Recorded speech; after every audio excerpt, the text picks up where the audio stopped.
From The Australian, here's what's on the front. I'm Claire Harvey. It's Friday, March 14, 2025. Power bills will rise by up to 9% for households in the coming year, well over $1,000, despite the Albanese government's promises to bring bills down. That's kicked off a pre-election wave of finger-pointing, with Energy Minister Chris Bowen blaming old coal-fired power stations for being unreliable and expensive, and Opposition Leader Peter Dutton demanding Bowen be sacked.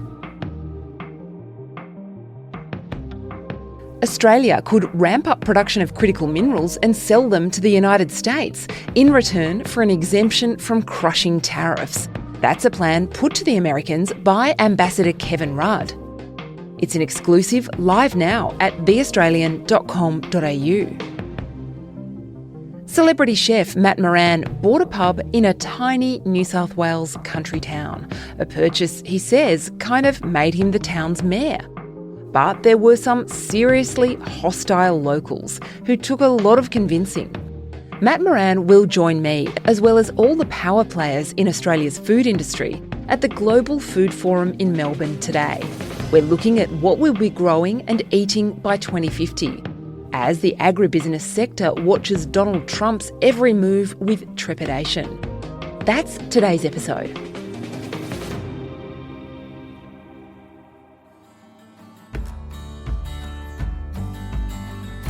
About a 30-minute drive south of Bathurst, in the New South Wales Central Tablelands, lies the tiny village of Rockley. It's like a time capsule. Ornate 19th century architecture dots the town, and one store even provides a place to tie up your horse.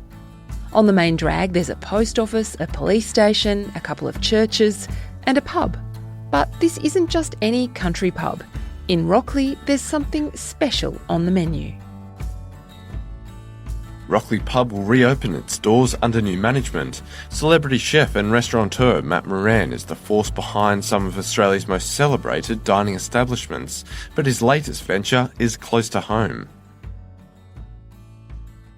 Matt, tell me, how did you come to be opening a tiny pub in a tiny town in the middle of the New South Wales Central Tablelands? Look, once you become the publican there, you become mayor and everything else. It's quite funny, actually.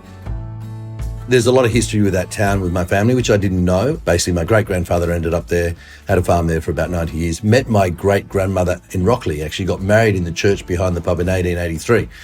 Strangely enough, we moved off the farm, long story, ended up in the western suburbs, decided to be a cook. Dad ended up buying a small little farm when he got the chance in Traralga. We ended up in Rockley again, a big place. I invested in it, my dad's little brother did. I ended up buying them out over the years, spending a bit more time in COVID. Thought to myself, if I'm going to spend more time at the farm, will I get bored? It's just me, can't help myself. Wanted to buy the Rockley pub. It wasn't really for sale, but I knew that it wasn't doing great. And it's the heart of the town. The pub goes, and in small towns, the town goes. And it was just a little purchase in the beginning, I thought, and then ended up expanding to a couple of blocks around it. And big plans to transform it and make it a destination, to keep that pub feel, which I think is really important for the locals. Love the locals. A lot of them work there. We employ about 16 people locally. They didn't like me when I first got there. Perception is very different to the real person, and I have a great relationship with the town and the people. And the farm's only 7 minutes away, which is one of the things I love in life. It's my happy place, I think.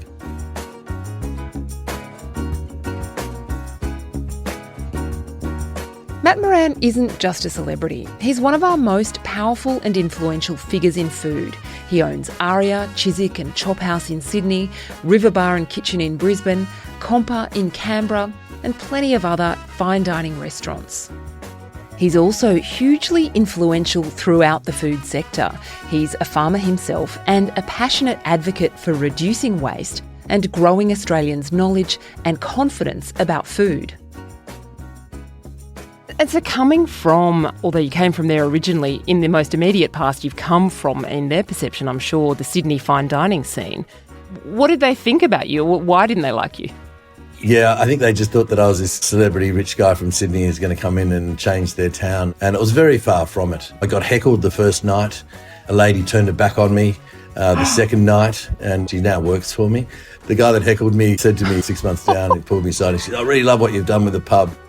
Look, it's just about being part of that community and obviously having a lot of ties back there. I've had the farm there for 22 years. Not that I'm a local, I've never said that. Someone in the media wrote that I was a local, and the town didn't like that because they're like, "You don't live here." And I said, "But hey, I didn't write it." So it's about perception and connecting with them, and it's a business and it has to perform, but at the same time, it is a bit of love as a business. It's not just about making money in it and taking advantage of the locals. I want it to be for the locals, and eventually I will do something a little bit more with accommodation and make it a destination and put a proper restaurant in there. One of the things you've already got on the menu is the Moran family farm sausage with garlic mash and peas. And the clientele for this pub food, some of them, the locals, they actually know how the sausage gets made, don't they? They do. Yeah. They do. Does that make a difference to the way they perceive the food that's being put on the plate in front of them? Yeah, look, you often get asked that question, why does it cost that much? And you try to explain the economics of running a business. But you are right. My farm manager, he makes sausages all the time. There's the odd roux that they get, or they might find a wild boar and grow up the little one, and that's where the fat comes from. Only recently he made me a heap of sausage. I love my farm manager. He's the best man in the world, and what he does for me at the farm is incredible. But he could have a couple of lessons in sausage making. It's a bit dry, Brendan. Hopefully he won't be listening to this. But he has a go, which is fantastic, which is great. Yeah.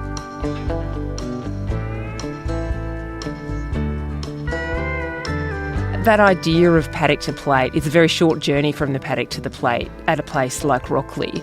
Has that experience of cooking for an audience who are either living in the bush or they've come from the city to the bush to eat this food, has that changed your perception of what the customers expect of you and expect of their food? Look, I don't necessarily think... I think that I could say that about all my places, because people come, whether they're farmers or producers or whatever. The producers to me are the most important people in my world, basically. You know, I've always said that I would never be the chef or the restaurateur if it wasn't for that incredible producer that gives me the product to use.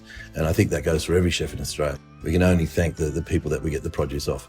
As for the food at the Rockley pub and the perception, you just want to make it really good, hearty food that is desirable. And it's always got to be generous. You've got to be generous in a country pub. So the portions might be a little bit bigger.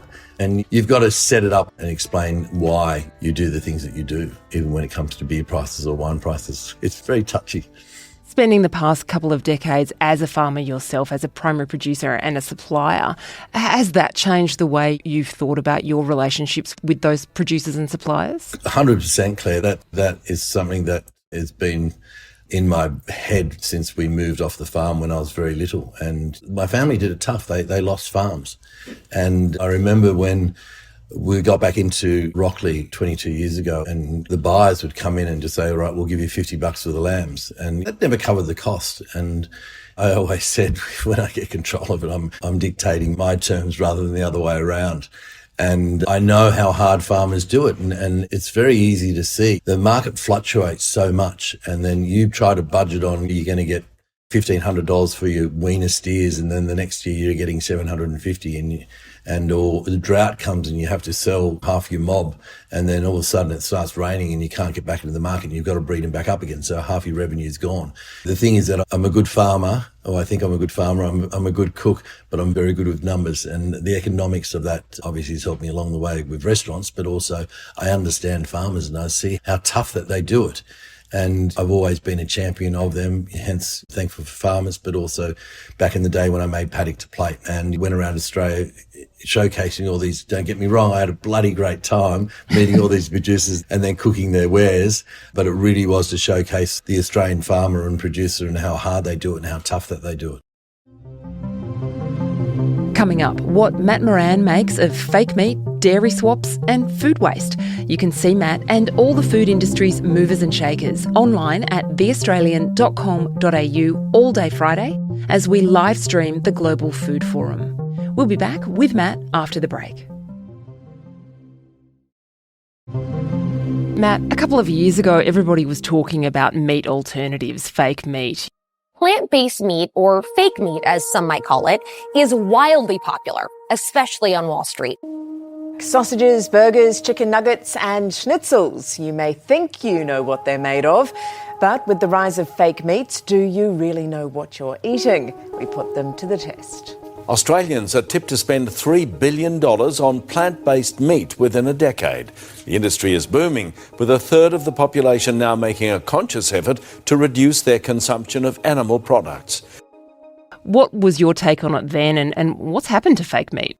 I did a little bit of research. Strangely enough, one of them actually came to me and asked me to be an ambassador. And I'm like, do you really know my story? And when I investigated some of it, and I'm not saying all of it is this, but when you look at it and you look at the preservatives and the ingredients that are in it, wow, it's a list as long as my arm.